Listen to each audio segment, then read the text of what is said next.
Good evening, graduates. Big up on yourself, big up on yourself. I see you all. As Marenja Nama says, please like up the live as you come on. Big up on yourself. We have a few things to talk about tonight. Guys, I wasn't going to come live tonight. And then I realized that actually I'm on a date night tomorrow, so I won't be around. So I said, let me just do my live tonight. Yes. And then you won't miss me too much when I'm not here tomorrow. Hey, Faith Bell, big up yourself. QT, big up yourself. Celebrate yourself with Sue St. Joy. Big up yourself. Survivor's Hands. How you doing? No reacts. Big up yourself. Girl with the biggest gap. Big up your nice, clean self. Rochelle Wagwan. Jeanette Johnson. How you doing? QT, what's up? Donna Lawrence, big up yourself, big up yourself. I love all the purple hearts, guys. Love all the purple hearts. Elita December, big up yourself and celebrate yourself with Sue St. John. As she says, we will stand with Jay. Purple Heart Alert, Jamaicans for Justice. This now about Justice for Jay. Big up yourself, Carol. Good evening. Nikki Nix, greetings, greetings. Am I the only one that hits the like button on the way in? I hope not. That's it. Let's get to liking up the live, people. Who else is here? Tatiana, big up yourself. Devon Walker, big up yourself. Talk Truth, I see you. Fiona Liebert, yes, indeed. After all, it's now 103 people. Please do like up the live. Sister Yvette, big up yourself. Nicole T, Wagwan. Yes, my love, date night. My love, we have to keep the fire burning, You don't know. We have to do that. Yes, especially after you've been married for over 15 years. You got to do these things. Anne Marie, big up yourself. Perfect Ma, big up yourself. Charmaine, what's up? Ramina, I hope I've pronounced that right. Parkinson, good afternoon, wherever in the world you are. Nicole T, I see you. Rasta Lifestyles Diary, big up yourself. What about TV? You just get in from work. A good time in then. Sexy San, who else am I here? KK Goodas. All right, we reach. So, people, Miss say, I go for a little walk boat this morning. I'm going for a little walk boat since evening too. Just to see if the dynamics and things have changed with regards to this situation. Because, a lot of people will think that boy is only the bloggers them have a problem and we spin things how we want to spin it and blah blah blah. And the whole of we bad mind and the whole of we grudgeful and the whole of we want them lifestyle, and that's why them a go for the Carters because they all want to be the Carters. And it's strange because what you guys are not doing is you're not paying attention to the atmosphere after they do certain things and the triggers that cause the reactions that are out there. And I'm really wondering whether or not Chrissy and CMR actually have got a PR. I bet they don't. I bet they don't have a PR team. I bet that's all chat. I am now of the opinion that both of these people are master manipulators. And as much as I prefer Chrissy considerably to CMR, that whole apology thing yesterday, I spoke about it yesterday, and it's still sitting on my mind as I really do not understand her mindset, why she felt the need to come out and open her mouth and chat a whole bag of nonsense. It really and truly boggles my mind. And I said, am I the only one? Let me go and take a look at the fans' reactions, right? They don't have no damn PR. It's all an act. It's all an act. There's no damn PR. They're using big talk to impress some of you guys. They got no flipping PR. The PR is them one another. The PR is them one another. Just like how him come out here and make it look like say him associate's degree is like a master's, right? It's all about highfalutin truths. It's all about exaggerating and embellishing to look bigger than it is necessary, than it's real. You understand? And even when I was looking at CMR in that flipping video, when he's talking about what else can possibly go wrong, man look rough, yeah. Man look rough, bad. Hmm? Man no look alright. Man look very, very miserable and unkempt. I'm not gonna lie, and as much as CMR is no face boy, him usually put himself together clean. So me no know what really a go on. The man I look like a bum in the people establishment, and the way man near me eat free breakfast like say eat for days. And the man spend the whole time on him blagger wash plate. And me say, no, sir. Me say, when me listen to OFGGG TV, I laughed till I nearly dead. OFGGG TV say, are we watching, is this now watch CMR work? Because it's like it's a male version of his wife. We are watch pan the blog them. And God for sure you say him not even really a guide in people them. And they're not putting any efforts into the blogs. Little Mimi clearly not get no advice from nobody. She's literally sat there doing her whole nails for the whole like 50 minutes of vlogging on her sat there doing her nails. And I'm like, is this the kind of brain dead? I didn't watch all of it. I literally skipped to the end. I'm not gonna lie. I skipped and skipped until the scene changed from her doing her nails to her with her hair. And I said blouse and skirt. That all of that video was pure nails. And I'm like, is this what they're telling you guys to do? Okay, you're getting the views because you are connected to the Carters, and that's literally what's happening. And people want to fast in your business because it's your birthday. But I can assure you that your earning on that video is going to be very, very little because people going to be skipping out all those ads and jumping right to the end. So there's clearly no guidance coming from the established YouTubers about how to develop their content. And even poor Siobhan, I've noticed that Siobhan hasn't really pushed out for the past how many days. I don't know if he well gone or if he gone back because I thought he was there for a long time. But when I look people, I'm see CMR, I do the dishes. And I talk about him experience of doing dishes when he was a child. I said to myself, no man. Look how the mighty have fallen because that's not content. That's ridiculous. But I guess they gotta do what they gotta do because it's all about clickbaiting, using a title that's about clickbaiting, and then the majority of it was washing dishes. The way he was going on and lamenting about the tires. Now, somebody asked a crucial question on the live last night when they were saying who slashed his tires. Who slashed his tires? And I had to laugh because I thought it, but I didn't want to say it because it's very strange for a vehicle like that to just end up with multiple flat tires. How did that happen? And I would not be surprised if it was a targeted thing and that somebody did do it. Either that or him drive over sitting him not supposed to drive over. You understand? But a vehicle like that that's supposed to be regularly serviced. Let's just really look into it. A vehicle like that is supposed to be regularly serviced. And you're supposed to make sure that it's roadworthy. A vehicle like that actually beeps whenever something ain't right with the tire pressure and gives you a whole message telling you exactly how much air you need to put in because it's off. And you just end up with slashed tires. Somebody slashed your tires, bro. Somebody definitely slashed your tires, bro. You understand? Me not think him slash it himself because the way him did a lament about the money for go fix it. He never want to spend that.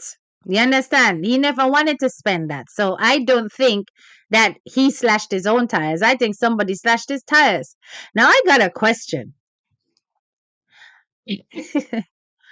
Slashing of tires is usually a malicious act. Margaret Hendricks, why you so invested in my front? What you do over here? What are you doing over here? Bye. You understand? What are you doing over here? Because me never call you for come sniffing and you're there so sniff. This is the thing that I can't stand about to no. Move your blouse and skirt and come off of my page. You hear me I say? You dirty Margaret Hendricks. That is what you get. You get string up online and cuss. So don't come over here. You see me over CMR yard, make it me free for chat. Over here, so we're free for chat. And you can't do nothing about that. Okay? So move your blouse and skirt. Nobody not call you. Anywho, let's go on. Sorry, that was as I said, yeah. If it is that somebody actually slashed his tires, then that's usually a malicious act. You understand? Let me see this. Teacher very brighten up because he said he hit the rim. Could that have caused the tire to deflate? Yeah, he could have done that. It could have been the case, but he said tires. Yes? He said tires. You see what I say? He said tires. And I'm like, so it's multiple? It's more than one tire? Eh? It's more than one tire? I don't understand. Because he threatening people, so now people showing him that he ain't bad enough, just military brain, nothing else. And hey, Jada Cruz, let me put yours up. I could have very much that. I could have very much that. Yes. You understand? Because, hello, something not quite right. Something isn't quite right. And the way he was just looking all stressed out and all upset over these tires, it's like, dude, if it's not a deliberate act and you did this to yourself, you're very silly. But anyway, that said and done, let's get to the reactions, right? So, the reactions of the masses to the apology. Because as I said, I wanted to see if it was just me that was reacting like, what the hell was that? Was that theatrics? Or is other people seeing what me I see? Now I chose to go and look at a completely different audience, right? And that's TikTok. Just to see what they were thinking. So me I go read some of the reactions to you guys. So you can see for yourself that the impression that Chrissy gave with that apology really ruffled feathers and upset people. So this person says, Chrissy didn't break no silence, she's so fake. Another person says, let me see this person here. Says, better she go on her bed, you know. Chrissy and CMR says a whole lot of nothing. And that is a fact. They literally say a whole lot of nothing. They are so empty with the things that they say whenever it is that they're claiming that they're passing on a message. It's different when they're like doing stuff with their kids or whatever that's meaningful. But whenever they claim that they're doing a heart-to-heart talk, it just comes across as so blasted empty. You understand? Somebody I tell her, I said she right now she better shut up because a pure fat share chat. No one, no care how me put not interested TikTok still show me her. Them I say woman move from here so with that. A years now, Chrissy, I tried twang, I've noticed that, and it don't fit her because you can hear the patois and the missing H them and the mispronounced word. And hello, the biblical chapter is Ecclesiastes. Okay, I'm not holding that against you. A lot of people don't know how to pronounce it, but a simple Google of pronounce this word would have given you the phonetics and the sounds. It's Ecclesiastes, right? Everybody's like, don't upset me. Who understand what she has said? You understand? You don't have to say anything, my girl. They just want to bring you and your family down. Just let go and let God. It's always one of them there, Them love fleeing God in them foolishness. So somebody respond to this person and say, who wants to bring these people down? Did we go in our house and accuse our man of child molestation? Let your comment make sense, ma'am or sir. Exactly what me tell the junker them when them come over here. You know, exactly what me tell them. Right? Because it's like say, them things say we go find manifest the topic. She's going to get dragged continuously if they both keep coming out here chatting pure nonsense concerning the situation. The point is that the fans have no interest in hearing empty words, words that are going around in a circle. They are going to yam you up and they're going to chew you up and spit you out if you do that. If you're not coming to cut something straight down the line and say exactly, either you're going to come out and say exactly what took place, or you're going to come out here and give your exact opinion on how everything went down with detail. Otherwise, it don't make sense you talk. Because when me I tell you, say the people them just have beat her left, right, and center for that apology. It was the worst thing that she could have done because the thing was resting. Professor Gorgeous Lady. Let me see Professor Gorgeous Lady. Conspiracy theory. Possibly the wife slashes his tires because she can't get any cards to go shopping. I don't think so. No, I don't think so. She got her Nicolette say intermission over. Yes, it's over.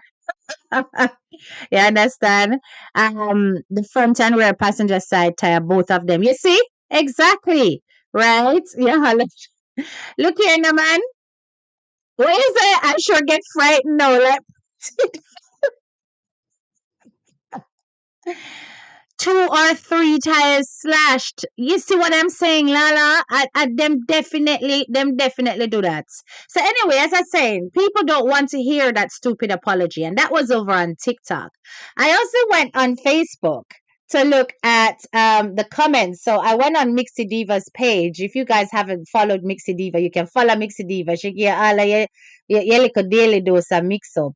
And no, Mixie Diva is not HTK. We're very different people. Please and thanks. I don't even know who Mixie Diva is, but I like how she do her page. And you know I'm a person who love graphics and the girl have it. You understand? Yeah, her layout is very nice. But anyway, I went over and I was looking at the comments underneath the post where she was basically showing people the apology.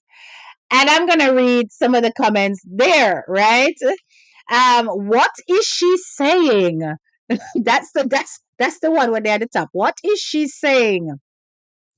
Um, exactly. They are rude to their audience. And I'm not rude to mine, but I'll be rude to theirs if they come over here because I don't go over there to be rude to theirs, right? I don't go over there and talk on their videos. This is how they need to learn to keep their little piss and tail self quiet because this is my page. Over here, we will talk.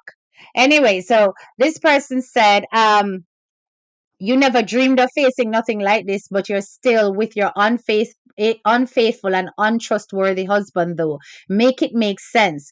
Why can't you not say anything when the charges were dropped? Did you accept a plea deal where you're not supposed to discuss the case if the charges are dropped? Then this one says, please keep in mind that the court said there is not enough evidence to go forward. Does not say the little girl is lying. There's a big difference. Look it up, people. So victims and supporters of the victims of SA, please do watch this video. She's just rambling on about absolutely nothing. She doesn't have a point. She doesn't clarify anything. She's a self-absorber. Her, and her. Very solid point that one day. When we read that, I was like, yes, this person is definitely clocking on to exactly what is going on. Everyday life says it seems as if your social media business is suffering. Hence the reason you have come out to talk. Was this done in an effort to win back public support? Nothing said here was meaningful or heartfelt. Three allegations. And what did you do about the first two? You went on to play happy family while your daughter lived in fear and trauma. Honestly, seeing her makes me sick as a mother. You have failed your daughter bitterly. This person says, girl, bye, saying a lot of nothing. Now, here is an individual who used to be a big fan of you, Chrissy. Listen now. This is your past fan subscriber, the works. I was one of your number one fans for years, but I stopped because of this situation. How come your so-called husband can do interview, but you can't say nothing? Hey, this is a very good point to know. I defend you until your narcissistic husband did that interview. My thing is that that man should never be around that child again. Now listen, this bullseye right here so tells you everything that you need to know. When you hear Chrissy coming out and saying, I can't say anything, and those who know better should know why I can't say anything, yet her husband does a whole interview on the fix and then speaks about the issues with these strangers with a whole bag of lie behind it. How is it that the same conditions of the case no longer apply to him? That he can take a commercial opportunity to go on a live and speak about the case, yet Chrissy has to remain silent. So how she buying up so under these so-called public relations terms even more than him? Is it that you both have two different PR people, the imaginary PR people, the dopey PR? Cause I never believe you have no PR.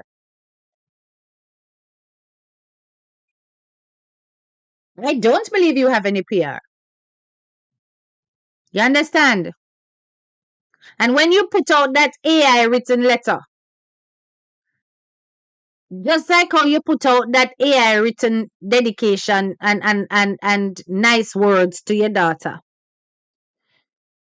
anybody with sense can know say that a real PR person wouldn't do it like that. Would not do it like that. A CMR are the one where I direct you. You know have no PR. You don't.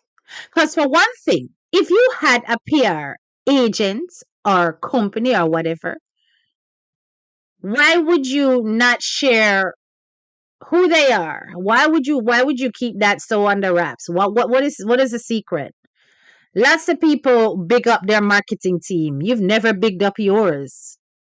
Terms and conditions. How is it that he can do an interview on the fix? He can talk about it.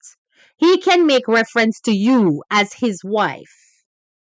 Yet you make no reference to him. Now, I must say that I have noticed that far less of that reference is happening in his recent vlogs. He's not calling her his wife. He's not, and the ring still isn't on. People, the ring still isn't back on. And remember, he did say that under no circumstance could he take off his ring. You mad? He want him wife get bringle, but him not have on no ring. And he hasn't had it on for some time. Now let's get to the bottom of this in terms of my opinion. This may not be fact. But I genuinely think that Chrissy and CMR may be co-parenting, may be working on their marriage, but they're not together. As in they're not intimate. As in there's no lovey-dovey between the two of them. And that's why I'm look so salty.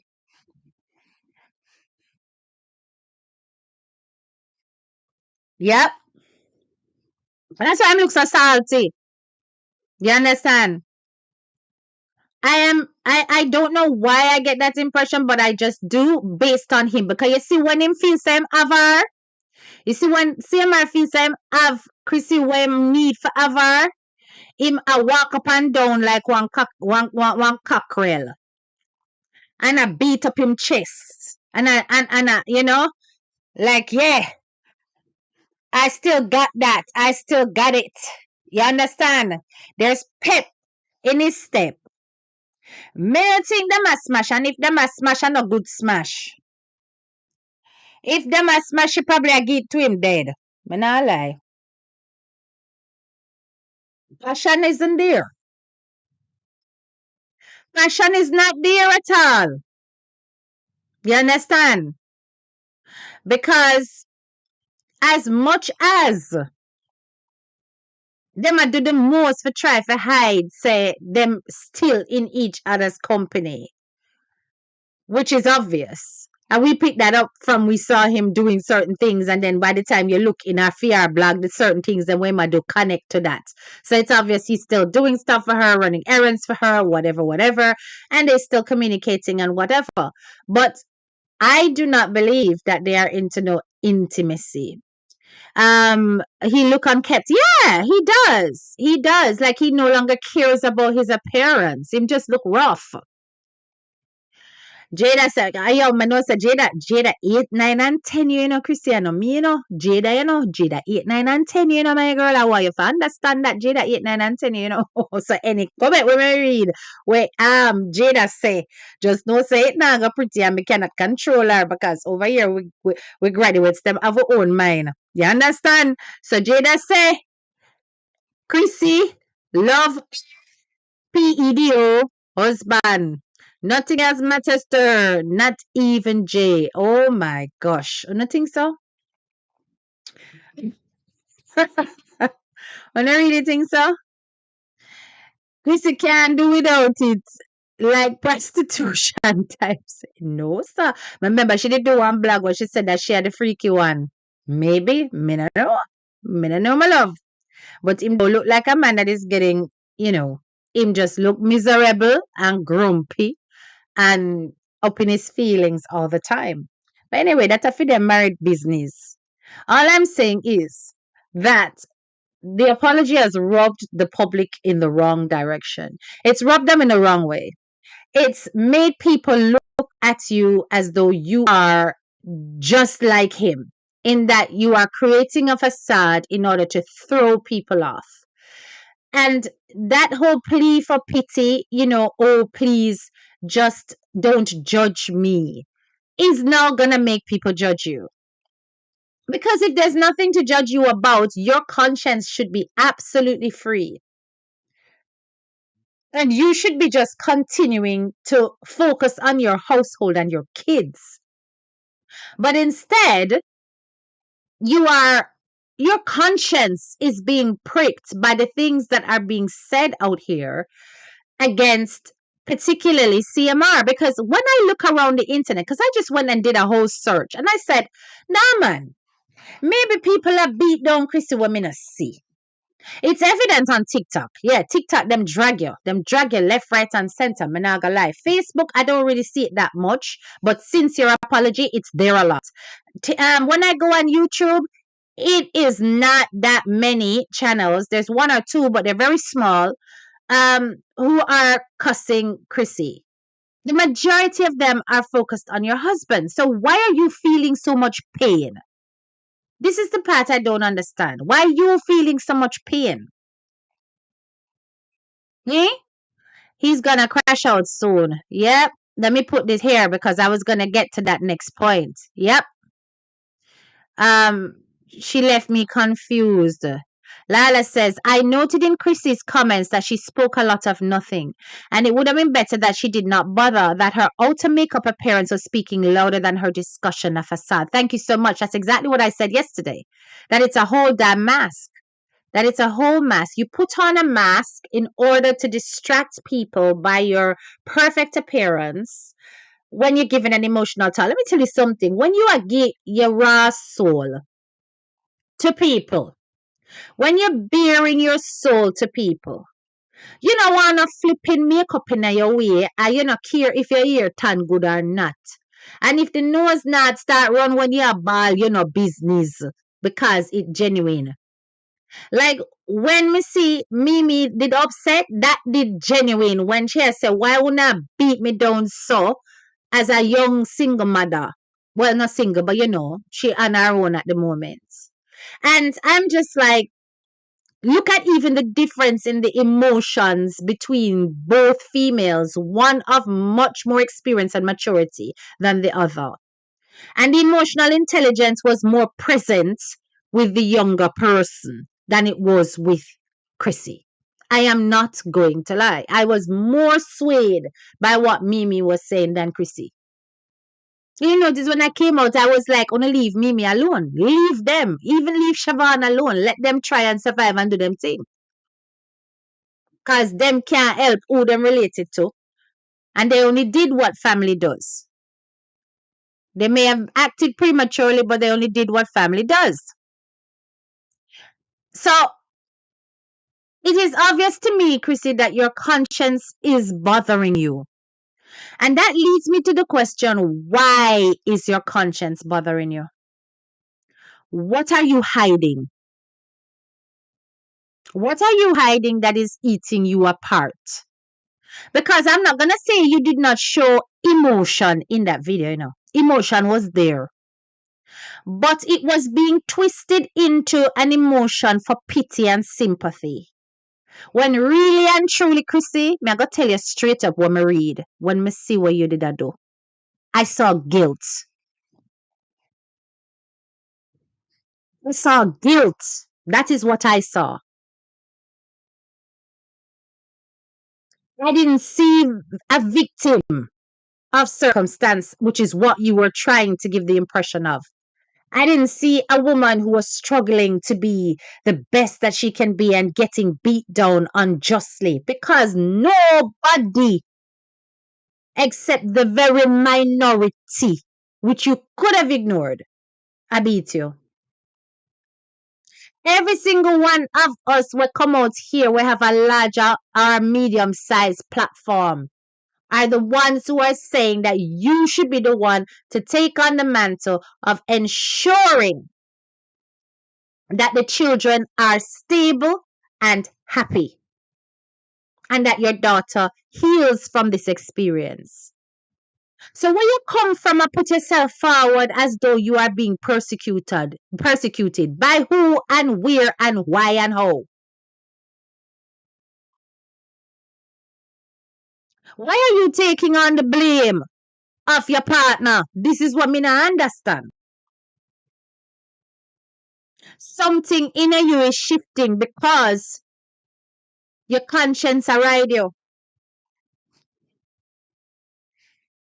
You know, I heard a story, guys.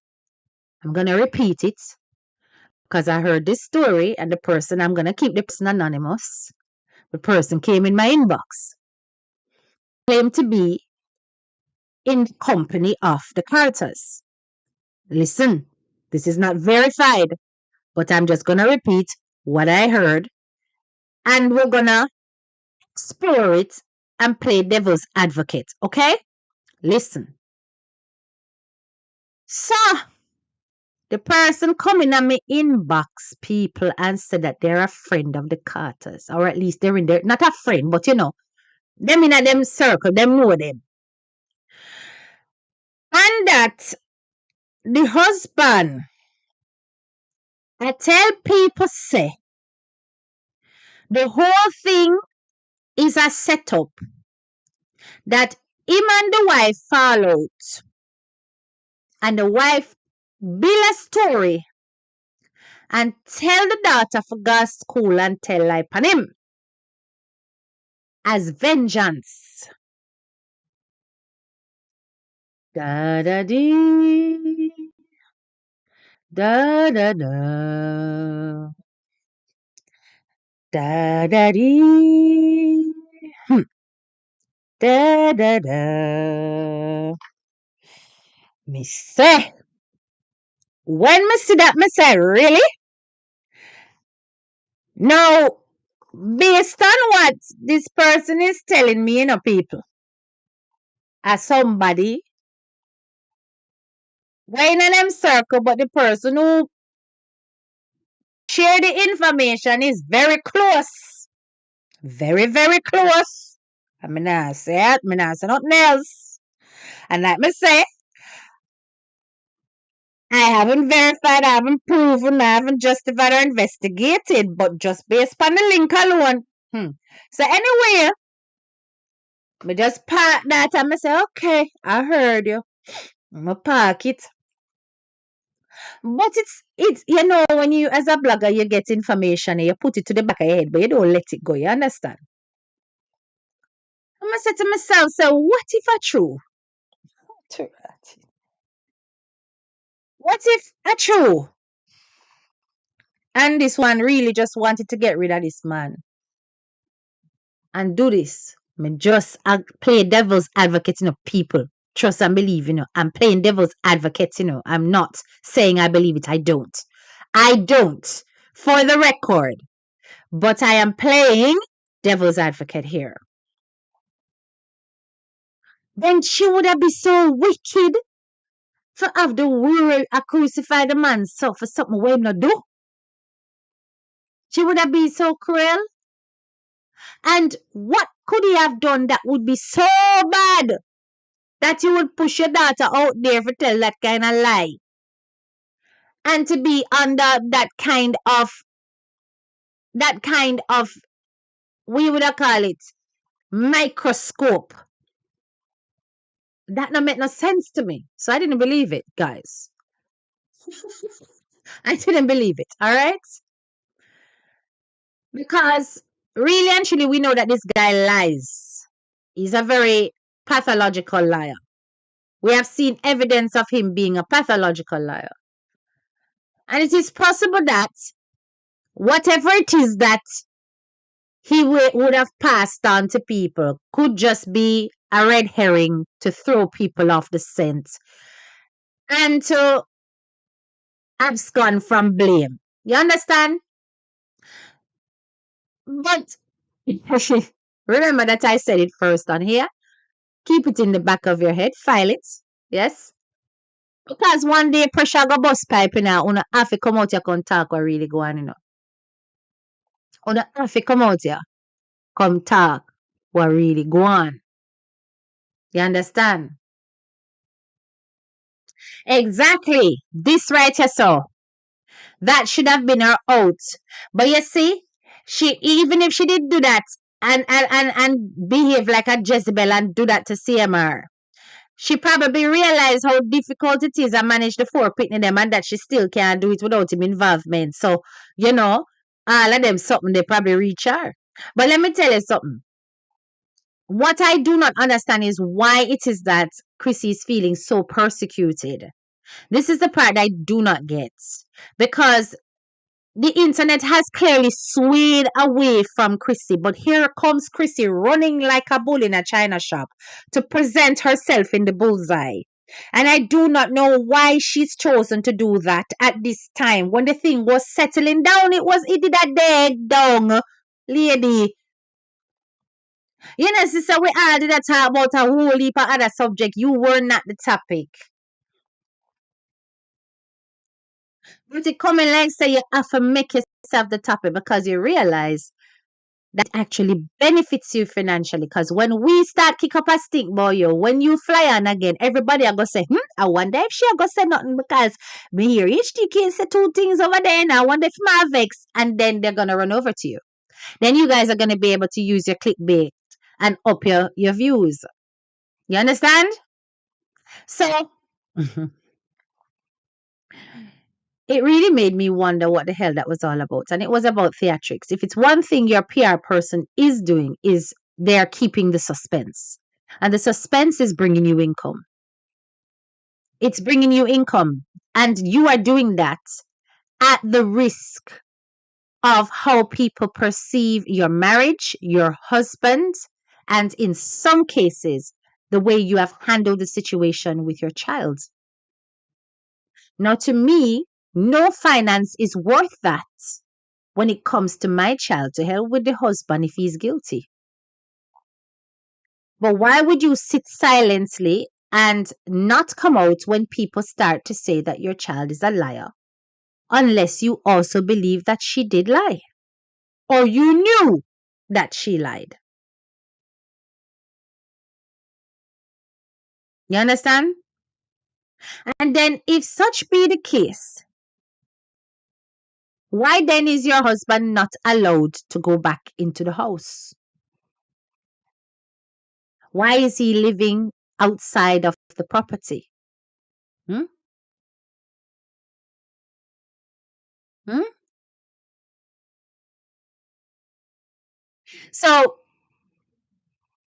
when you come out here and apologize and say that you definitely can't speak and you can't say anything and you can't, it's a lie. It's a lie. You are fearful to speak because you know analytical minds are paying attention to everything that you're saying. And you may very well say something that puts your foot in your mouth and really reveals all the details that you are hoping to hide. You don't trust yourself to represent it properly because you're going to give too much away. Because sometimes, I know what you're saying or how you say it, and I know how you say it, or what you're saying, but how you not say too.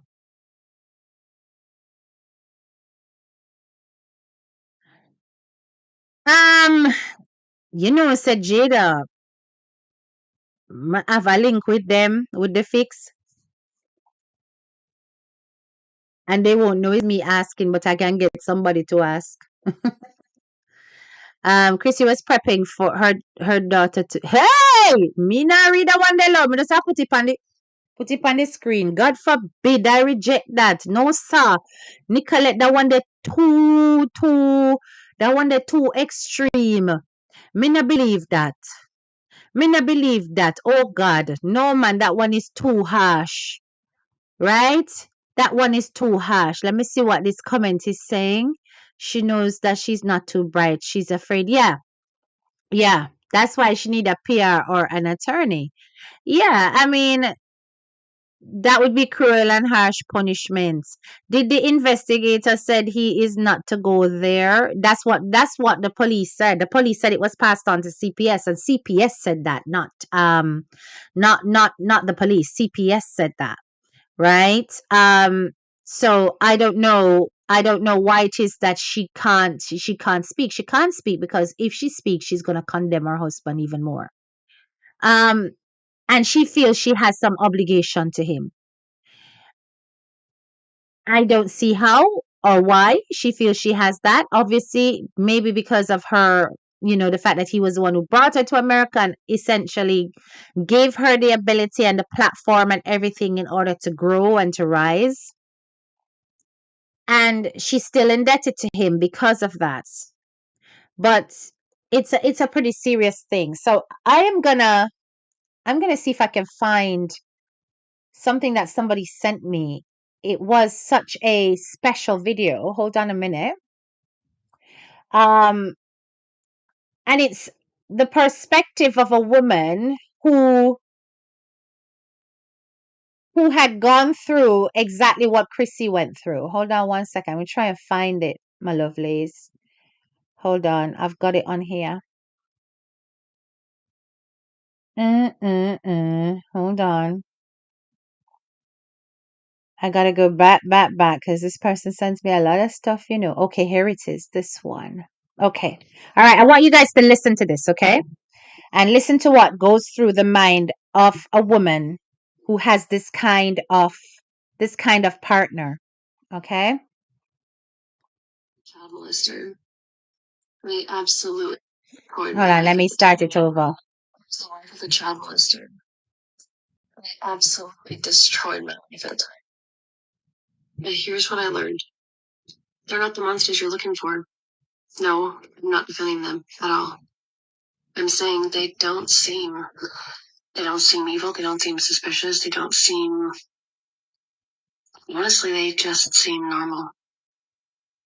He was my husband for almost 13 years. We had 4 kids together. We had a perfect Mormon family. He was a returned Mormon missionary. He held callings in church. He taught classes in the community. He read bedtime stories to the kids. He was the world's most fantastic labor partner every time I had our children. He was great with babies. He picked up kids from school. He did dishes after dinner. Yes, he had his issues, obviously. But there were so many things about him that just seemed like good dad or good husband or good man, right? At the very least, He didn't scream monster. There wasn't a single person in my life that said, oh, I saw that coming. Nobody. Every single person who found out went, what? They were dumbfounded. Also, they don't always act like the descriptors that you find on the internet. When you start Googling, what does a child predator act like? You're not always going to see that. He didn't shower favors on my daughter. He didn't even seem like he was trying to be alone with her. He didn't act creepy around her friends. Nothing tipped me off. I learned that while you're trying to put these pieces together, you will feel like the worst wife in the world, and you will also feel like the worst mother in the world. Because there's a part of your brain that is realizing what's happening, and you know that if you do nothing, you are abandoning your child. But there's another part of your brain that's like, no. And what a horrible thing to accuse my husband of. And what if I'm wrong? I'm going to ruin his life. So that war in your head is absolute misery. I learned that asking your child just once, or in one way, doesn't always do the trick. I must have asked my daughter, I don't know, I don't have an estimate, but I asked her so many different ways and so many different times to find out what was going on with her, what was wrong with her.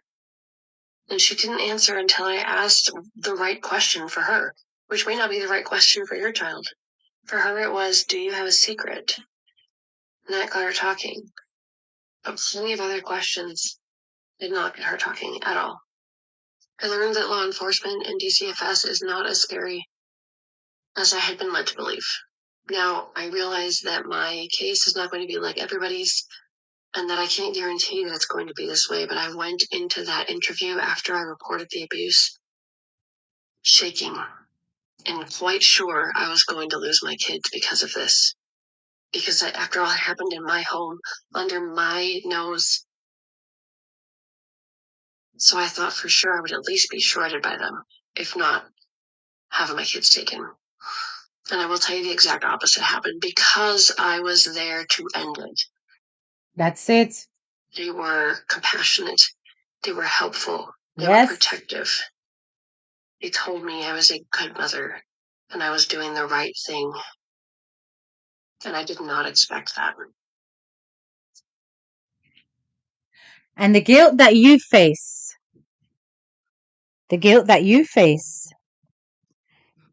and why you're trying so hard to heavily overcompensate Chrissy with that little girl is that she never saw you as her safe space.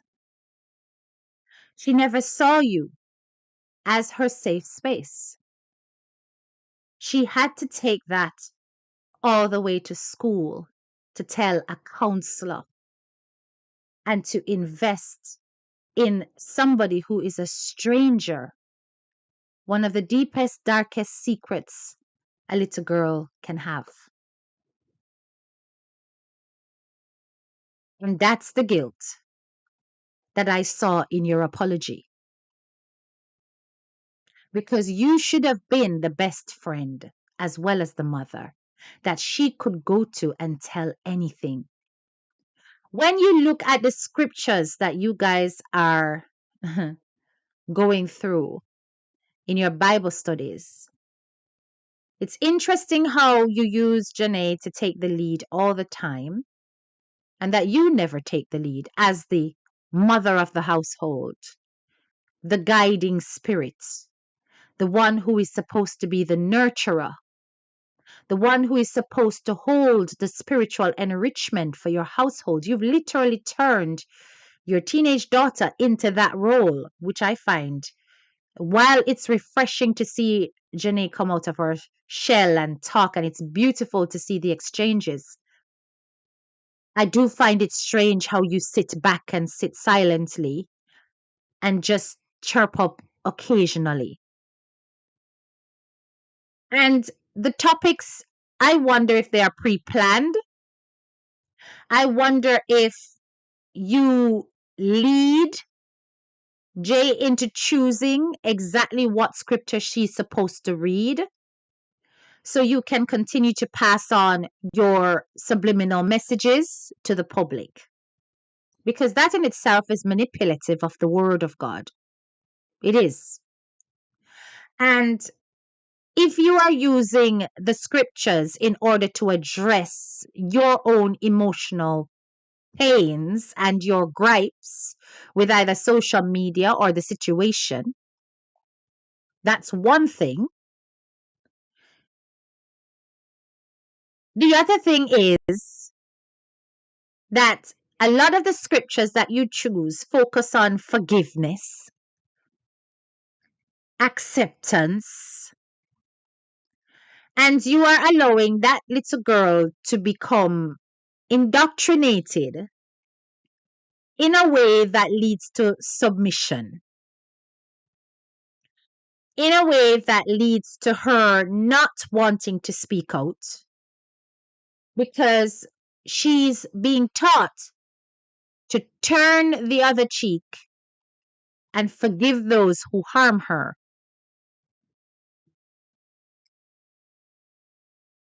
Tell me if I'm wrong, graduates. When Jay said there's a lot of anger in the house, my eyebrows shut up because I was like, huh? And you deliberately didn't remove it.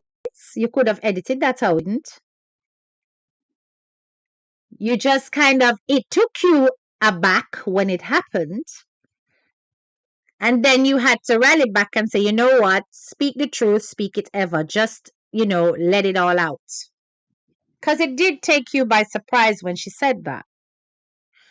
And then you started to own it because you're guiding the discussion so that the discussion does not extend to your husband. I'm also to blame. I'm also very angry. Yes, me. I have to say that, yes, it's me, you know? So even in that little snippet, I see a silencing. Yeah, tell you what we see. I see a silencing. Be careful that you're not manipulating the interpretation of the Bible for personal gain. And it is for personal gain. If you are using it to cuss bloggers, if you are using it to throw word, if you are deliberately choosing a scripture for that purpose. That's all I'm asking. Be careful. Because that's not, and me not a Christian, but me fear God. With all my soul, me fear God. And it was funny when Kim no easy, Pretty girl Kim. Kim put up one shot, guys. So they can go on over her page, go look at it.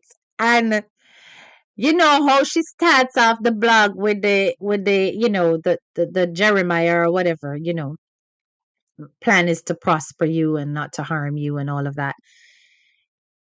Kim showed a blogger who she literally copied the style of starting the blog with exactly the same scripture. Me say, my God.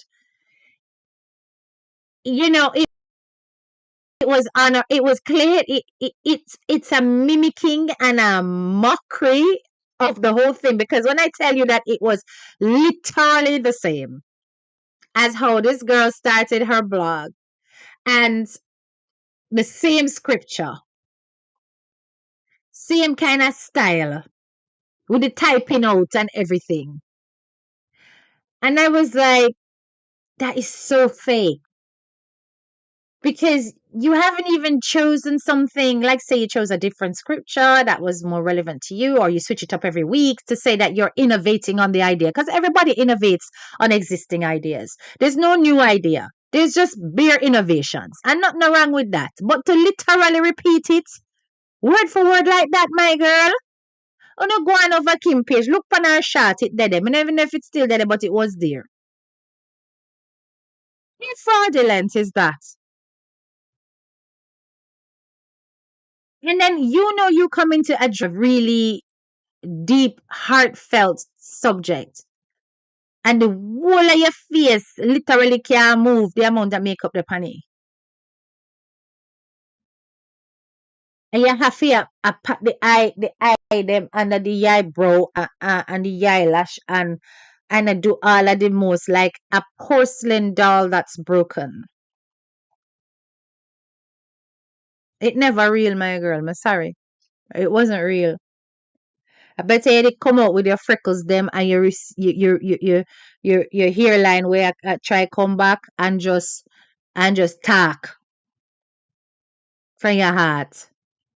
Don't do all of that. It's like when I'm filming something and I'm filming to an audience I'm not comfortable with. All of my graduates can tell. She's put on her news reporter voice. She's not comfortable. But it's fine because me not say nothing personal. But it's very different when I come out here and then I start talking on a personal subject. Then people can tell the difference. So yeah, that one they connect. You understand? So we can pick up when it is generally manufactured. So many people were under your video saying you don't need to explain yourself because they might try spear you. Those were your current and existing supporters. They might try spear you and I said, boy, this not look good enough. Them not say it like that, you know. Them not say, boy, Chrissy, this not look good enough. My girl, this not look good enough. Low this, you know, because it not tan good. No. What freckles? She chemical peel it all off. Oh, why did she do that? She had nice freckles. I don't know why she did that. You understand? But all I'm saying is that the scriptures that you choose for Jay to take the lead on, is Jay the one who's selecting that? Or are you guiding her to read those specific things? Are you Googling, I want a scripture about forgiveness. I want a scripture about dealing with anger. I want a scripture about, and then whatever pops up, you choose that and say, okay, we're going to do this. And then your other little girl, Kyra, who is the timekeeper, she was like, I can't wait for this crap to be over. Not even into it. 15 minutes, okay, it's okay, but it's not really a lot of time to really, have a deep and in-depth discussion. So why does it have to be so rigid? It has to be 15 minutes and not a moment above. Why doesn't it free flow that if you guys get caught up in a debate and a discussion and on a start to squeeze meaning that's having an impact on your life, want to just talk? Literally doing it for the camera. Literally doing it for the camera. This here, let me put what Carol say. That's a code. Because Carol, let me tell you something. The quicker she does that is the quicker when it gets to the point where she has got the ability to consent to him being around, that the man is back in the house and they can go back to their pretentious life of being the idealized marriage. You understand? Yes? So if it is that this is how it's being used, then yeah, this is the ultimate aim. If this is how she's using it. But I just find it interesting that these scriptures all seem to revolve around some subject that's pertinent to the situation they're in right now. There are so many, there's a vast number of scriptures out there. But the specific topics that are being chosen, somehow Chrissy always seems to find a way for throw a pot shot at somebody. The enemies, the wicked people that are coming for her, are coming against them, the Carters. It's nothing to do with that.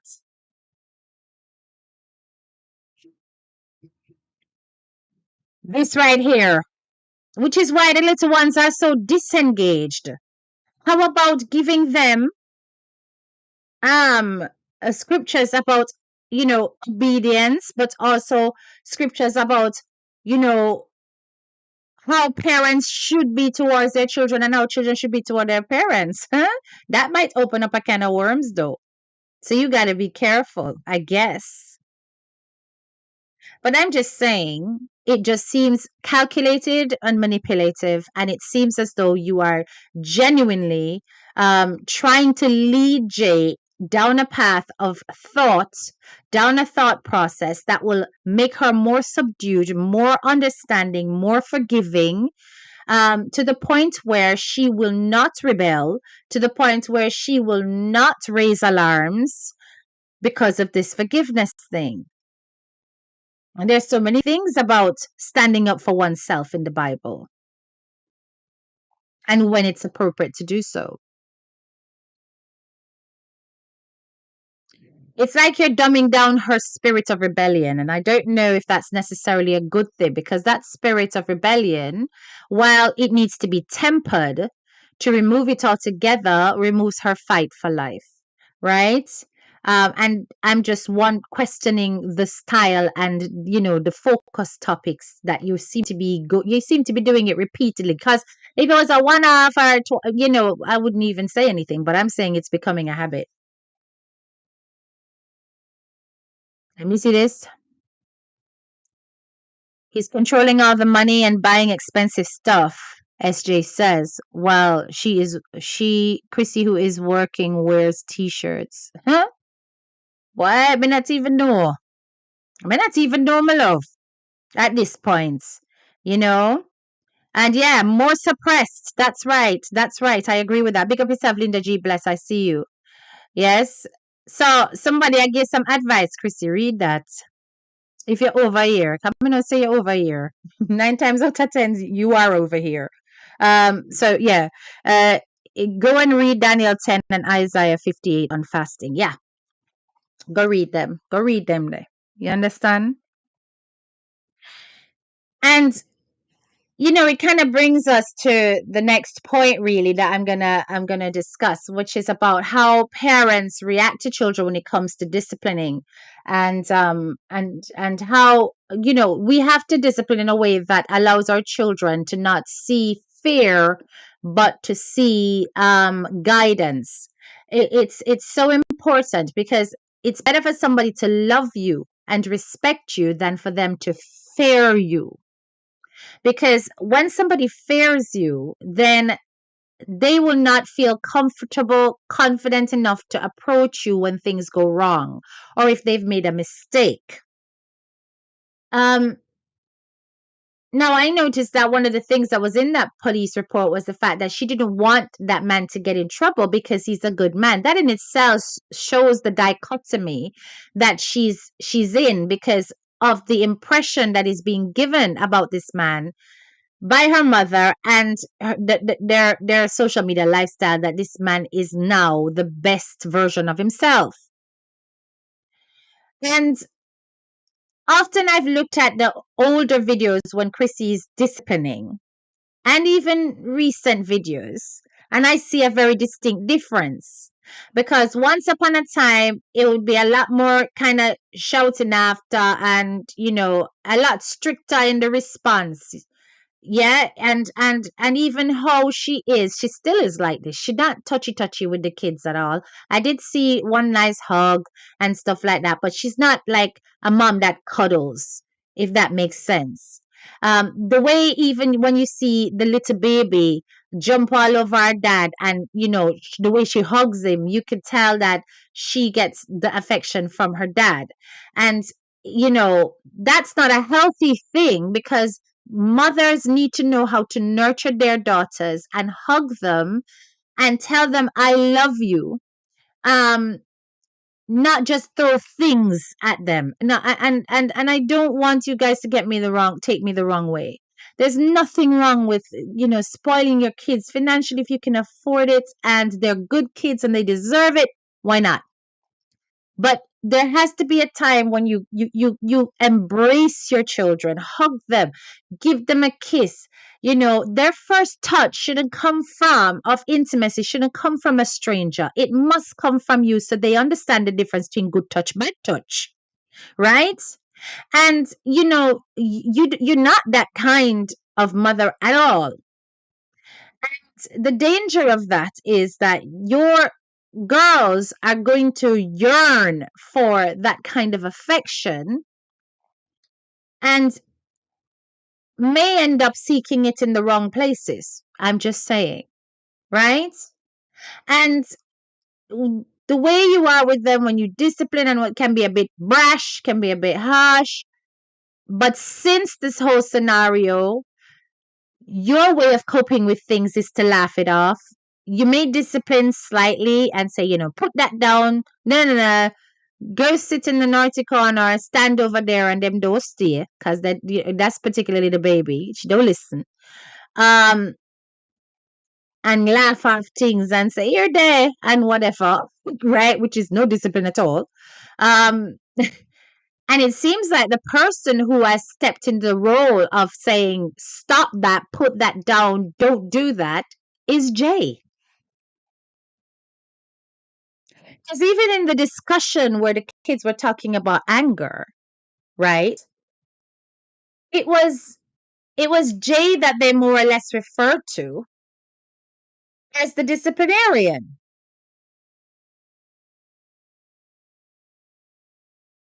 You understand?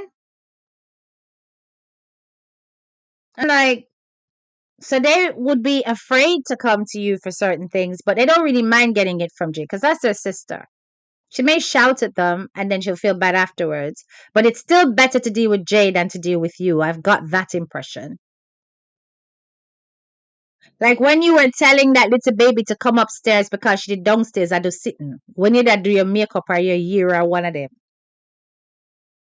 And then all you could hear that baby saying is, I'll be quiet now, I'll be quiet now, I'll be quiet now. Because the thought of coming into your space for punishment was like, no way. I'm not going to go up there because, yeah, it's going to be worse. Rather than her following instructions and listening and coming, she'd rather stay with her sisters. So I'm seeing Jay given the role of carer in many ways, taking the lead on your Bible studies. When are you going to take the lead? It's good to develop leadership skills in your kids. And I know she's got her youth ministry thing that she does. But there are times when you ought to take the lead as her guidance. She's good at it, yes. How do you spearhead the family? You know what happens when a girl feels as though she's got even more responsibility when it comes to being the one who's the mentor than even her mom for her siblings? That kind of pressure is not nice, you know. She needs to be a child. And yes, give her the opportunity, yes, but take the lead. Do some teaching yourself. What do you pass on as words of wisdom to your kids? I'm just asking. This one, bam. Now she thinks she's Beyonce and Jay is Blue Ivy. Too fat. I have seen more. That one time the baby tell her mother, you are always an angry person. Yeah, yeah. They tell her that. They tell her that she's always angry and that she's miserable and whatever and she's cross. But where's the loving nature and the affectionate nature? Where is that towards your daughters? You understand? It shows. But yeah, I wanted to share this with you. So somebody sent me this as well, and I actually found the source which is the person who the story actually came from, guys. So, Motivational Vibes TV had put up a video that spoke about how a Jamaican parent chose to discipline their child. And it was somebody who was telling somebody else's story. But I actually found the source of the story, right? So, I'm going to let you listen to it for yourself. I see the comments. I must see everybody actually story time. Is that no exciting or no booming story time, because it was mainly embarrassment for me. So yeah. So one evening my mother cook tell me say what she play them. Me decide say me now what she play. We as picnic, I just feel like some watch play them every day and I don't watch them today. Went to my bed because I had school in the morning. So went to bed in the morning. She woke up. She remind me about the plate them. She remind me about the plate them. I get ready, took up the lunch one half hairdresser, and then went to school, went about my day. Got my things already in, wash with every day, sugar wash that. Their school now, it was lunchtime, and where the canteen is, the main gate, you can see the main gate from the canteen. Going to the canteen now, I spot my mother, but like, I have to do a double take because, the place crowded and, kids are about the place. So I have to look good and look. No, my mother that I see my mother hold her bag. So I wonder what my mother do at the school and why she have a bag. But I'm not thinking about plate. Honestly, I'm not thinking about plates. See my mother see me. She looking at me looking at she. So I feel the embarrassment from a mile away. So me walk up to her. I should have make sure I come to me still and my head hurt or something, but me no know. I was an idiot. What go to the woman? One heap of excitement for me. One heap of excitement, one heap of bad word, one heap of I said the woman steal the bag in my chest. Play clean, clean, clean, clean. Play nice, not the bag. Not the play them. So I open the bag. Cause the woman tell me say, she tell me say, oh, wash your plate, this man, me ungrateful, me this and me that kind of, me go to me, the woman. I see a scotch bride. I see a fab soap. I see plate. I see spoon. I see cup and I see pot. I see pots. So when I feel like say a two piece of plate. Plate, cup, spoon, forks, and pots. Or pot, whatever one wash.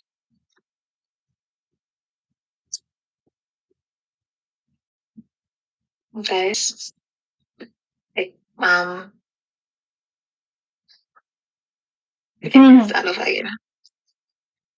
So I had no choice but to take the bag, you know, take the off the ground because I flicked on my chest, drop on the ground. I had to take up the bag. Where the fountains are, the drinking fountains, that is where I had to wash the plates. I'm the sun and me I wash plate and me I sweat. Me I wash plate and me I sweat. I put back for soak so when I don't wash up the plate and the cup them and the some of them. I can't wash the pot and I didn't time them I see one little girl come and she helped me and she start wash the pot them for me. She was such a sweetheart. She was such a sweetheart. While everybody I laugh at that. Oh, I forgot the part there. Pick me a look, pick me a but me pick me a look, pick me a laugh, pick me a scream. When people sit me embrace, I must not say me take so long for what she played then. Cause I'm just say son I roast me, I sweat, me how she plate, me I sweat, me how she plate, me I sweat. The little girl help me how she pat them, so how she pat them before me could have done how she played them. But say, an embarrassment, look you didn't even want to move from which play there. Anyways, my mother was telling me how she played them. So she left without the plates and the pots. So me have to put them on top of the fountain, string them out. Cause if you know about school fountains, you know, say it's a lot of pipes, you know. If you put the plate them out, the stuff will dry, on a pipe, on a tub, and we have to go back them and bring them home when school over. Like, listen, me have to just laugh about it now. Cause, but Real Jamaican mother, me loves. Real Jamaican mother. Mhm. But there's a lesson there.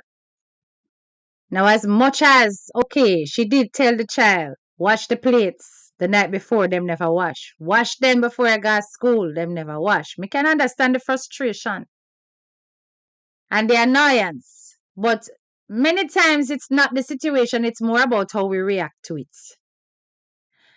And I share this story to draw the point of conclusion that when a child sees their mother react badly to misdemeanors, it brings great embarrassment and shame. And it's no longer discipline, it's embarrassment and shame. And it's something that they never forget. It's funny because while she was telling the story, her face went red because I brought it in. Her face went red. She was literally reliving the embarrassment. It doesn't go away, right? And then your mother is no longer your confidant and no longer the one that you will go to in difficult and challenging times. You would choose somebody whose soft answer turneth away wrath, or you would choose somebody with a gentler approach where you can, in fact, feel comfortable and at ease and not get attacked in any way. No, me not say the pitney out harder because she get tell more than one time for the dishes and she never do it. But to bring the dishes to school, essentially interrupting her learning, her education in order to prove a point, was extreme and it was unnecessary. She could have equally, instead of her washing the dishes in the kitchen, she could have put it right now in front of her yard where they live. Make you wash the plate there, make everybody see. You understand? It could have been done differently. And then for her, can you imagine how she a walk home and appear pengelengeleng and she a walk with the pot them in her bag and the plate them everything in her bag? Everlasting embarrassment. So the point is, Chrissy, that if your children are not comfortable with how you may react, the misdemeanors won't get to you as they ought to. They will go to the hierarchy from the child to the older sibling, from the older sibling to the older sibling, from the older sibling to the eldest sibling. Never to you first. And I've heard it many times in the background on your life where things are going on, and I've heard even Quinn trying to discipline rather than disturb you. Because the way you might react might be too much. Yes, this right here, Lala.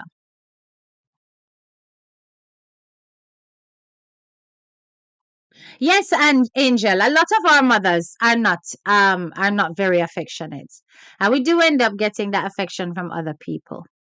But you know what that does as well? It leaves open opportunities for stepdads to mess around with stepdaughters. Do you understand? Because affection then crosses boundaries. I'm just saying. So we need to be the ones who are hugging our daughters. Yes? We need to be the ones who are teaching them the difference between good touch, bad touch. I saw this beautiful video. I can't quite show it because it includes a child, where the mother was teaching her good touch, bad touch, and she touched her in different places, and she was able to tell, and in different ways she touched her, and she was able to say, good touch, and then she was able to say bad touch. That mother was teaching her daughter these things. You understand? But as I said, you need to probably change your approach in how you respond so that the children are comfortable to come to you no matter what. Don't just be about it, show it. Your baby should melt your heart. Your big daughter should melt your heart. When she was looking in the mirror and said, I look just like you, that was your reaction should have been to go hug her, to put your face beside her and say, yeah, look at my twin, and stuff. When you do it, it just seems like it's forced and it's manufactured. When you have natural moments, when you ought to do it, you not do it. And that's how we know it's not something that you do naturally.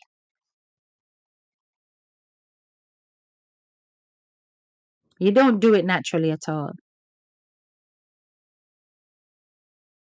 This says, my mother never gave me chores, never. Of course, there was just my brother and I. Decades later, I'm the butt of jokes for my friends. Well, my mom never gave me chores because I always grew up with help, but I gave myself chores because I was naturally interested in housework. So I took over the cooking from my helpers because I love to cook, and I would take over polishing the living room and the dining area because I loved to do the floor. So that was me. You understand? Because I used to get a kicks off of seeing how shiny it was when we're done with the tile them, and that was just me. But I never had that either, right? My mother was just go do your schoolwork, go read a book, go do your schoolwork, go read a book. But I naturally lean towards that because that's just how I am, you know. Um, but my mother was very huggy, very kissy with me until I told you guys this story before. Until I got so big, just physically, I was tall, right? And my mother was little and petite. So it got to the stage where one time we were out and about, and I leaned over and gave my mother a hug and a kiss, and some men on the side of the street were bawling out lesbian because I look so big. I look too big to be her child. And she had to put the window down and said, look at our faces. This is my daughter. And they all apologized. And after that, mommy was like, okay, you're getting too big. And I resented that she said that because I wasn't doing anything wrong. I was showing my mother love, you know? And she stopped, hugging and kissing me no matter, because she would give me a hug and a kiss no matter where we there. On my cheek, obviously, and a big hug anywhere. And because of public reaction as I got big, she stopped that. Can you imagine? Tarotted. I still hug and kiss my kids. I hug my son every night when he's going to bed. I give him a hug. I peck on the cheek. I squeeze him. Because he must know what good affection feel like from his parents, right? Daddy give him the sideways hug, and the one where them grab each other hand, meet chest to chest, and boom our fist. That's what daddy does, right? But I give them proper squeezes and tell them I love them almost every day, people. Cause them never have to run out a road for here. I love you and feel that feeling. Sometimes it can be just in the middle of conversation. I love you, son. And then he get all shy because a teenager now, so them think them mushy. But me no business, me still a say it. You have to go rewatch Leggy. Oh God. You're very late. You understand? Because I finished now, I hold my daughter hand when we are out. Yeah.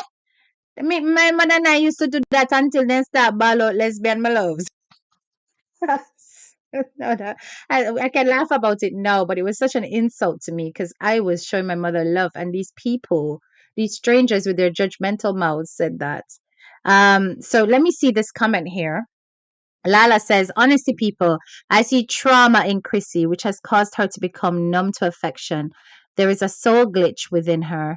Something has happened to her, leaving her in a rigid state. This could be true. It could be true because she genuinely is just not. She's just not huggy huggy. She's not touchy touchy. Not even with the baby. Not even with the baby, really, you know. And your youngest, especially, is the one, your wash belly. And then one day you always her arms up more than anything else. And I don't see it with her at all. And then when she's out with her idea of mother daughter bonding is allowing the little girl to talk to her in an over familiar manner and to drop her boundaries. And that in itself, I don't want to drag too much, but I'm saying, come on, that's not it. Your little girl shouldn't be looking at you and going, girl, whatever, girl, you're ugly. you know, that should never, big back, big, that should never be coming out of your little toddler's mouth towards you, the mother. That doesn't show bonding. It shows that you're incapable of maintaining appropriate boundaries with your child and still be able to bond with them. It means that you are not capable of disciplining appropriately and teaching your child appropriate language between an adult and a minor. There's no way a toddler is supposed to be looking at their mother and referring to them as girl. And all of you all are over there going, that's so cute. It is not cute. And as she gets older, it will become less and less cute.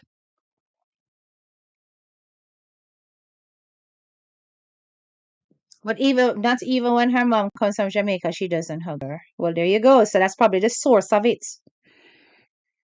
Yeah, but up her mother sometime and call her by her first name. You think I could ever? No. And as loving as my mother was, she would tell me, excuse me, my first name is not reserved for you to use. My first name is for adults of my age group and not for children. Children who are not my children must refer to me as Auntie so and so. And you, as my child, must refer to me as Mummy. And that is how it was. And that is how, because I do remember one time, me try squeezing her name. She look at me like, girl, you lick your head. What you try do? You try your best not do that. But it wasn't an opportunity to give me a backhand or whatever. It was an opportunity for a conversation around appropriate boundaries and respect. Appropriate boundaries and respect. She's developing this diva personality, thinking that she's going to start her own channel and be this kind of personality. It'll go come back and bite you. It'll go come back and bite you. Jada, you said a message. Let me go up. Really? Oh, you know that, Jada. Jada says CMR said stuff to the baby about how to disrespect Chrissy. Boy, I'm in a normal love. I don't have any evidence of that, but so Celebrate says I never received any softness growing up. However, I overlove my kids, kiss them up, hug them up every single day because I know how it felt to yearn for my mother's affection. Exactly. And this is how most people react, but some people do genuinely become frigid and cold and don't know how to do it because they were never taught how to show affection. And interestingly, what did CMR also say about his family and his household? That they don't know how to show affection. Actually, backside, I forgot to discuss this before. Me say me I go come cut, but me remember this now. You guys, did you hear when Siobhan was talking about how he was disciplined as a little boy? Did you guys hear that shit? Did you hear that? Did you know what did hear that? Me say when I heard that, I said to myself, are you kidding me? He spoke about how the mother called, I don't know if it's police or soldier, one of them. I think it was soldiers to come and get him because he was not listening. He was being a rebellious teen, I guess. And she allowed the soldiers to beat him as a child. Huh? And you could hear in his voice, he was like, them could have did bad me up and rough me up. But them never did affiliate me. And me would I get frightened and behave myself, but them never did affiliate me. And she sit down there and she make me do it. And then he dismisses it with, "But it not do me nothing. Me alright now." It has affected you. It has affected you. And why in God's name do we think that boys need to be treated in such a way? My boys, you're mad. If anything I pitch pan them, me upset. And if the father always I tell me say me soft them up. But if them get the balance between the two of us. You understand? Yeah?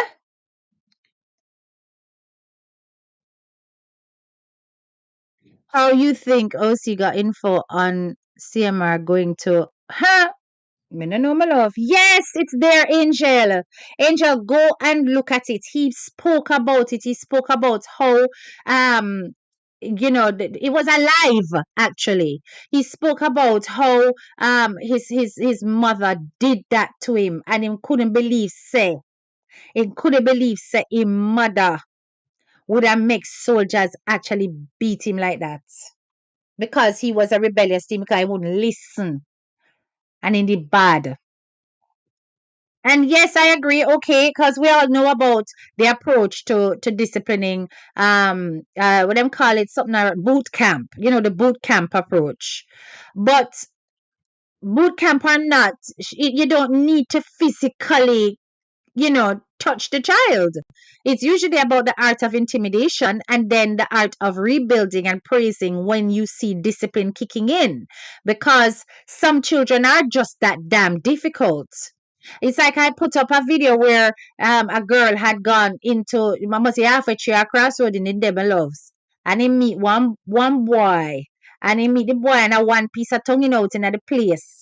And the father spot the girl and a pure liquid belt, a pure whap whap whap whap whap whap back of that, and young man run off like left her there at the mercy of her father, no defense. You understand? And I said to my audience, was that an appropriate response? And everybody thought it was okay. And I was like, well, it's better that. They were like, it's better that than her being pregnant 9 months later. But I'm going to tell you what I think of that. That will not work. All that will do after that humiliation and shame is make her more sneaking, and she will do it for the more out of spite and vengeance towards the dad. You think I'm joking? We have a bare-faced generation now, I know no generation where people basically, cower when them hear say belt a come. Some people are used to name them belts. When them say go and get Harry, you understand, you start tremble. It's not the same kind of thing nowadays. Them pick me a bare face and bold. You treat them like that and you make them experience that the humiliation and hate you. And you thinking that you have done the right thing because you stop her from there with boy. Try no say the moment you take your eye off of that picnic there, as something bigger she gonna take in her skin. Cause she feel she can't talk to you. And she feel angry towards you. And she gonna do it for spite. Okay. Think I'm joking. Carry on beat on a picnic like that for no reason, no good reason. You understand? Just carry on, do that and carry on. Nothing so you can actually sit down and have a conversation. You can deny privileges. You should be going to that boy's house and finding the parents. And everybody should be having a conference. Hmm. No, public humiliation, I don't agree with it at all. Public humiliation is the worst thing you can do to kids. They resent that stuff. They resent it and they will never stop resenting it. Now, while I can understand that people are thinking this is a preventative measure, it shows that the child is in control of you. You're not in control of the child because you've lost it. You've lost control of your emotions when you start to physically assault. You've lost it, right? And the moment you do that, your rationale is not necessarily there. Things can go wrong, can take one bad lick and you end up with a life sentence. So something to think about. But when I heard that that happened to Siobhan, I was very, very distressed. I said, my God, what kind of violent environment did you grow up in? Hmm? What kind of environment did you grow up in? But CMR did grow up with the grandmother, and Siobhan actually said, don't bother think that CMR situation was any better. So what happens to boys when they are getting this kind of discipline and getting no nurturing? Let me tell you what happens to boys like that. They start to seek affection all over the place from females. Girls become their priority. And then the moment them brought them ducks for the first time, it becomes an addiction. And that addiction leads to promiscuity, careless and reckless behavior, to the point where pleasure replaces boundaries. And then you end up with situations like CMR. I could say a lot more on that. Big up yourself, Tammy. Walk on. Long time I not see you over here. Howdy do, little brata. Trish Dunn says, my daughter is a senior in college. During her entire K-12 education, I was and still is referred to her by her friends as Kayla's mom. My adopted mom used to beat me for everything.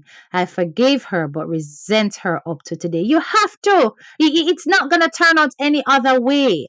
When we do that, and I'm not saying, let me tell you something, I'm not harshly judging any Jamaican parents out here. This is how we were grown up. We get grew up on licks.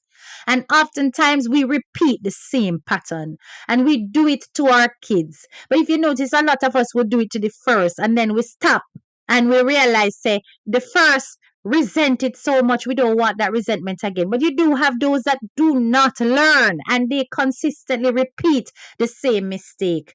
And honestly, we were taught that when you have got rebellious teens, this is how you discipline. So we are a victim of our own acculturization. We're a victim of our own social indicators of what good discipline is supposed to look like. Right? And even when you look at the reaction to of the people to that video of that father busting that girl's ass, everybody was like, yes, good daddy, good daddy, good daddy. But you see, a deeper level of thought can come out of situations like that where the masses are saying yes, yes, yes. The few brave ones who would say no stay silent. You know, I post things often for social experiment purposes because I want to see what people say, to see the mindsets.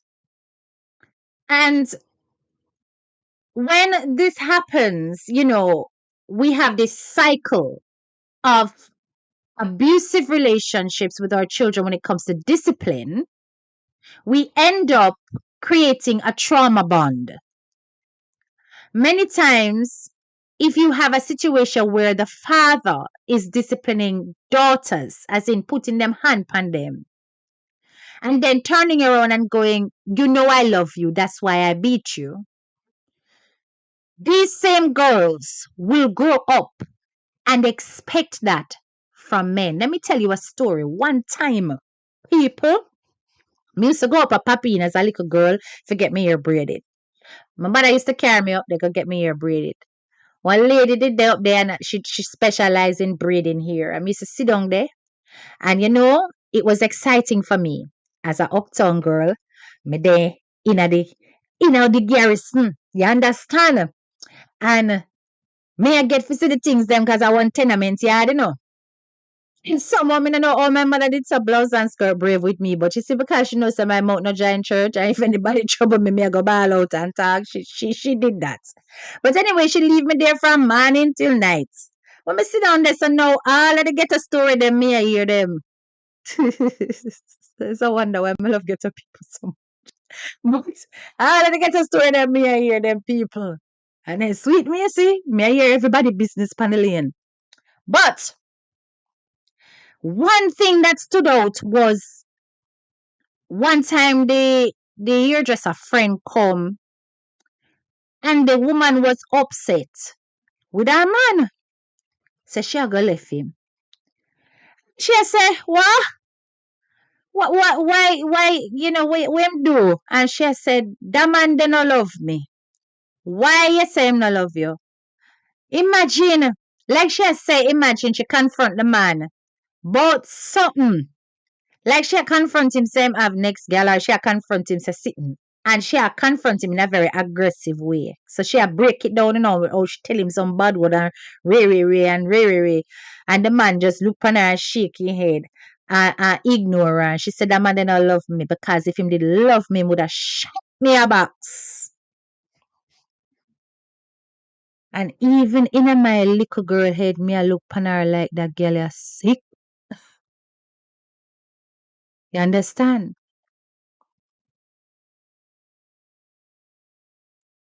Yes. You beg to differ about what? Tell me who you're differing with because that's exactly what we were saying in it. That it is terrible to put your hand on kids. So, as I was saying, the girl say, if him did love me, him would have shot me a box. No, because luckily for me, I grew up in an environment where I saw love and peace. And then when my mom became a single mom, it was me and her all the way until my brother came along. I mean, never even know my brother father until him pop out of the woodworks because she keep him far from me. He never came in the house. He was always outside. You understand? And me never see no disrespect or no violence. Me did know straight away so that did sick. That never right. But what if I was a little girl that grew up in a relation in a family situation where man a beat woman like no big deal? Me that say, oh, so I love make my father lick my mother, or oh, I love make uncle so and so I lick my mother. Oh, I love make my sister brother I lick her. Okay, I so love for go. And then by the time you look, me I look a man who will give me two hard lick if me give him a tough chat. Ah, that's all right, Lisa.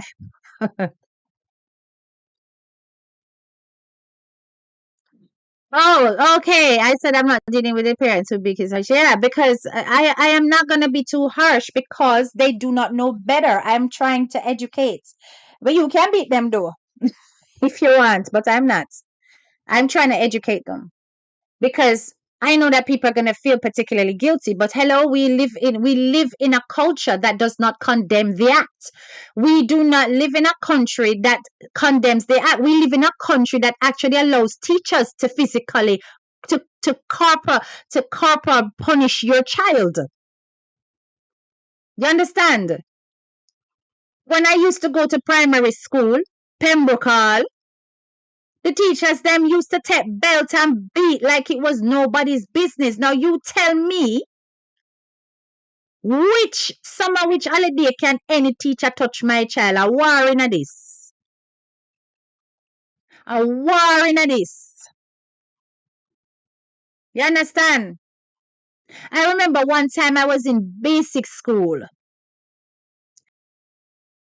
And when I was in basic school, the teacher tried to punish me because I was talking too much. She put me for kneel upon the ground underneath a dusty table and eat my lunch in a one plate upon the ground like a dog. Say me chat too much. And you see, I got through my punishment and I do it, and that was that. And then after school, my mother sister me down. Me not talk. She picked me up. Me not talk. The woman she not talk. And this is the difference between a mother who care and a mother who don't give a shit. And she said, no man, Kay, what is wrong? This is not you. You not quiet so. You normally would have chew off my ears from me pick you up till we reach home. Why you not talk? And then I tell her, because you see, you have just like that lady that I played earlier, you have to ask the right questions.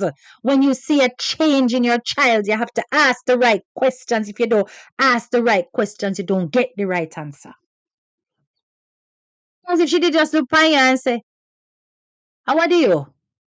You might have said nothing. When she said, no, man, you used to talk a lot and you would be telling me all the stories, and no, you're not telling me the stories. I want to know the reason why you're not telling me the stories about school.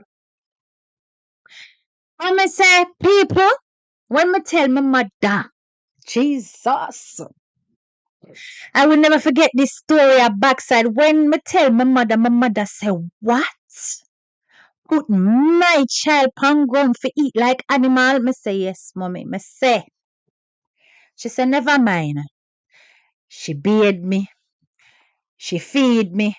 She said, go on your bed. You see, the next day, my mother drive me go school early. When we reach, my mother says, sit in the car. Now, I used to go to Pembroke Basic School, which used to be at the back of, I don't know if it's still there, people, but used to be at the back of Pembroke Methodist Church. That was my church. That was my school. All right. So she going at the school and she said, wait in the car. When me look, people, me see, I want one heap of picnic where they there for the breakfast session. Because some kids come early and get breakfast, right? And the teachers them exiting the school in lines coming out into the yard. It wasn't that many. Let's say about 20 or so kids. And, about four or so teachers come out. But me not see the teacher will teach me, people.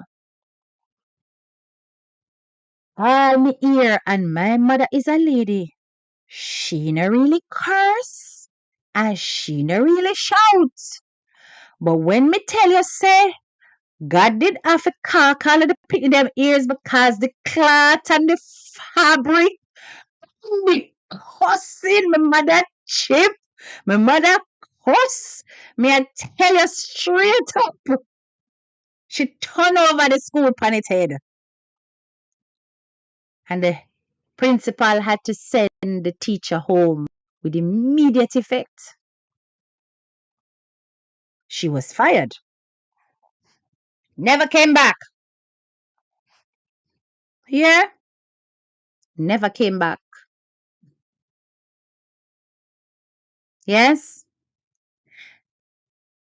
But yet, somehow, when I was in primary, I had a teacher who felt that she had the authority to beat me. And that was because she was a family friend. And in this case, it was my stepdad.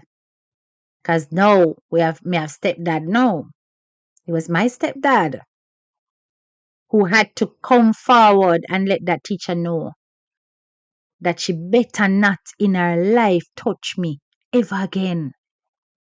Or a problem. Them man, they are serious man, You understand? But she was allowed to get away with it multiple times because them things say I must bad me bad because she's a family friend. She wouldn't lick me because when she in front of my family, she's the nicest teacher to me.